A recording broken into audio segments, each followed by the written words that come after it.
ഒരു രാജ്യം യുദ്ധം നേരിടുമ്പോൾ ഏറ്റവും വലിയ ഭീഷണി എല്ലായ്പ്പോഴും പുറത്തു നിന്നല്ല വരുന്നത്. ചിലപ്പോൾ ഏറ്റവും വലിയ പോരാട്ടം രാജ്യത്തിനുള്ളിൽ തന്നെയായിരിക്കും. ഇപ്പോൾ ഇറാനെ കുറിച്ചുള്ള ഏറ്റവും പുതിയ റിപ്പോർട്ടുകൾ പറയുന്നതും അതുതന്നെയാണ്. ഒരു വശത്ത് അമേരിക്കയുമായുള്ള സംഘർഷം, മറ്റൊരു വശത്ത് ഹോർമുസ് കടലിടുക്കിനെ ചൊല്ലിയുള്ള വലിയ തർക്കം. ഇതിനിടയിൽ ഇറാന്റെ രാഷ്ട്രീയ നേതൃത്വത്തിനുള്ളിൽ അഭിപ്രായ ഭിന്നതകൾ ശക്തമാവുകയാണ് എന്ന റിപ്പോർട്ടുകളാണ് പുറത്തുവരുന്നത്.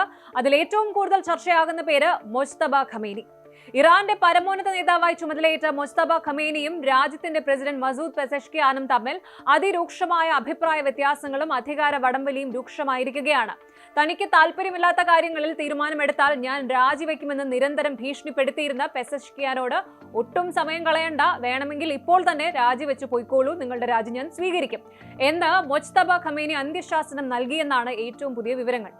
ലോകത്തെ 1/5 എണ്ണയും കടന്നുപോകുന്ന സ്ട്രെയിറ്റ് ഓഫ് ഹോർമുസ് ഉപരോധിക്കുന്ന കാര്യത്തിലും അമേരിക്കയോടുള്ള നിലപാടിലുമാണ് ഇവർ തമ്മിൽ ഈ ഒരു കൊമ്പുകോർക്കൽ. എന്താണ് ഇറാനിൽ ശരിക്കും സംഭവിക്കുന്നത്? പെസഷ്കിയാനെ സൈഡ് ലൈൻ ചെയ്യാൻ മൊജ്തബ പ്ലാൻ ചെയ്യുന്നത് എന്തുകൊണ്ടാണ്? വിശദമായിട്ട് നോക്കാം. Institute for the study of war ISW ഉൾപ്പെടെയുള്ള അന്താരാഷ്ട്ര ഏജൻസികളുടെ റിപ്പോർട്ട് പ്രകാരം ഇറാന്റെ വിദേശ നയത്തിലും സുരക്ഷാ തീരുമാനങ്ങളിലും പ്രസിഡന്റ് പെസഷ്കിയാൻ വൻ സമ്മർദ്ദത്തിലായിരുന്നു. രാജ്യത്തെ മുൻനിര ഹൃദയ ശസ്ത്രക്രിയാ വിദഗ്ധൻ കൂടിയായ മസൂദ് പെസഷ്കിയാൻ ഒരു പ്രാഗ്മാറ്റിസ്റ്റ് കൂടിയാണ്. അതായത് പ്രായോഗിക രാഷ്ട്രീയം പിന്തുടരുന്ന നേതാവാണ്. അമേരിക്കയുമായി ചർച്ച നടത്താനും സാമ്പത്തിക ഉപരോധങ്ങളിൽ ഇളവ് നേടി ഇറാന്റെ സാമ്പത്തിക തകർച്ച ഒഴിവാക്കാനും താൽപര്യപ്പെടുന്ന വിഭാഗമാണ് ഇവർ. എന്നാൽ മറുവശത്ത് മൊജ്തബ ഖമേനിയും വിപ്ലവ സേനയായ IRGCയും വൻകിട അൾട്രാ ഹാർഡ്ലൈനേഴ്സ് ആണ്. അവർക്ക് അമേരിക്കയുടെ വിട്ടുവീഴ്ചയില്ലാത്ത ഏറ്റുമുട്ടലാണ് വേണ്ടത്. മുൻപ് നയതന്ത്ര തർക്കങ്ങൾ വരുമ്പോൾ തനിക്കുള്ള ഒരേയൊരു രാഷ്ട്രീയ ആയുധമായ രാജി ഭീഷണി പെസഷ്കിയാൻ ഉപയോഗിച്ചിരുന്നു. എന്നാൽ ഈ ഭീഷണി ഇനി ചെലവാകില്ല എന്ന് മുസ്തഫ വ്യക്തമാക്കിയതോടെ പെസഷ്കിയാന്റെ കൈകളിലെ അവസാന കാർഡും നഷ്ടപ്പെട്ടിരിക്കുകയാണ്. ഈ അധികാരപ്പോരിന്റെ കേന്ദ്രബിന്ദു ലോകത്തിന്റെ എണ്ണ ഞരമ്പായിട്ടുള്ള സ്ട്രെയിറ്റ് ഓഫ് ഹോർമുസ് ആണ്.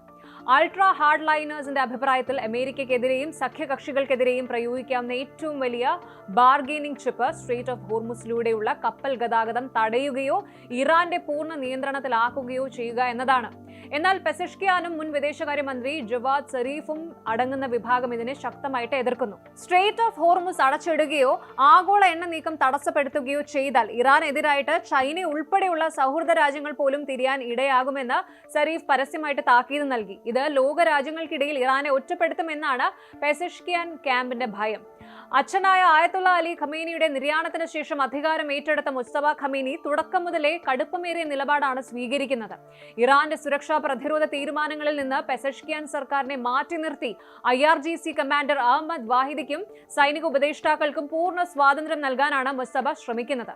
അമേരിക്കയിലെ പുതിയ ട്രംപ് ഭരണകൂടം സ്ട്രെയിറ്റ് ഓഫ് ഹോർമുസിലെ ഗതാഗതം പുനഃസ്ഥാപിക്കാൻ ചർച്ചകൾ നടക്കുന്നുണ്ട് എന്ന് അവകാശപ്പെടുമ്പോഴും ഇറാന്റെ പരമോന്നത നേതാവിന്റെ ഉപദേഷ്ടാവ് മോസൻ റസായെ പറയുന്നത് ഇറാന്റെ റൂട്ട് വഴി അല്ലാതെ ഒരു അമേരിക്കൻ കപ്പലും കടന്നു പോകാൻ അനുവദിക്കില്ല, ലംഘിച്ചാൽ ആക്രമിക്കുമെന്ന് തന്നെയാണ്. അതായത് പ്രസിഡന്റ് പെസഷ്കിയാന്റെ സമാധാന ചർച്ചകൾക്ക് യാതൊരു വിലയും കൽപ്പിക്കുന്നില്ല എന്ന് വ്യക്തമാക്കുകയാണ് പുതിയ രജീം.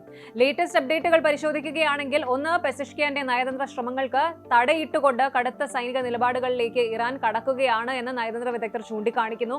2, മുൻപ് താൽക്കാലിക സീസ് ഫയർ ഡീൽസ് ഉണ്ടായെങ്കിലും അമേരിക്ക ഉപരോധം തുടരുന്ന സാഹചര്യത്തിൽ പെസഷ്കിയാന്റെ സാമ്പത്തിക വാഗ്ദാനങ്ങൾ പൂർണ്ണമായിട്ട് പരാജയപ്പെട്ടു. 3, പെസഷ്കിയാൻ രാജിവെക്കുകയാണെങ്കിൽ അത് രാജ്യത്ത് വലിയൊരു രാഷ്ട്രീയ വിടവ് ഉണ്ടാക്കുമെങ്കിലും മൊജ്തബ അതിനെ ഭയക്കുന്നില്ല എന്ന സന്ദേശമാണ് ഇപ്പോൾ പുറത്തു വന്നിരിക്കുന്നത്.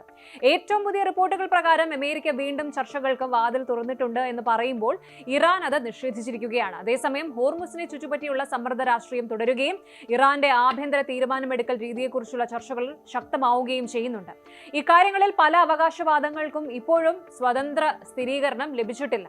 ചുരുക്കി പറഞ്ഞാൽ, ബാഹ്യ ശത്രുക്കളായ അമേരിക്കയോടും ഇസ്രായേലിനോടും യുദ്ധം ചെയ്യുമ്പോൾ തന്നെ ഇറാന്റെ അകത്തളങ്ങളിൽ മറ്റൊരു വമ്പൻ രാഷ്ട്രീയ യുദ്ധം നടക്കുകയാണ്. പെസഷ്കിയാനെ നിശബ്ദനാക്കി മൊജ്തബ ഖമേനിയും ഹാർഡ് ലൈനേഴ്സും പൂർണ്ണ നിയന്ത്രണം ഏറ്റെടുക്കുമ്പോൾ പശ്ചിമേഷ്യൻ യുദ്ധം ഇനി മറ്റൊരു പുതിയ തലത്തിലേക്ക് കടക്കുമോ? ഇപ്പോൾ ലോകം നോക്കുന്നത് അമേരിക്കയും ഇറാനും തമ്മിലുള്ള ഏറ്റുമുട്ടൽ മാത്രമല്ല, ഇറാന്റെ അകത്ത് തീരുമാനങ്ങൾ എങ്ങനെ രൂപപ്പെടുന്നു എന്നതുകൂടിയുണ്ട്. മൊജ്തബ ഖമേനിയുടെ സ്വാധീനം യഥാർത്ഥത്തിൽ വർദ്ധിക്കുകയാണോ? പ്രസിഡന്റ് പെസഷ്കിയാന് എത്രത്തോളം തീരുമാനങ്ങളിൽ സ്വാതന്ത്ര്യമുണ്ട്? ഹോർമുസ് വിഷയത്തിൽ ഇറാൻ ഏത് വഴി തിരഞ്ഞെടുക്കും?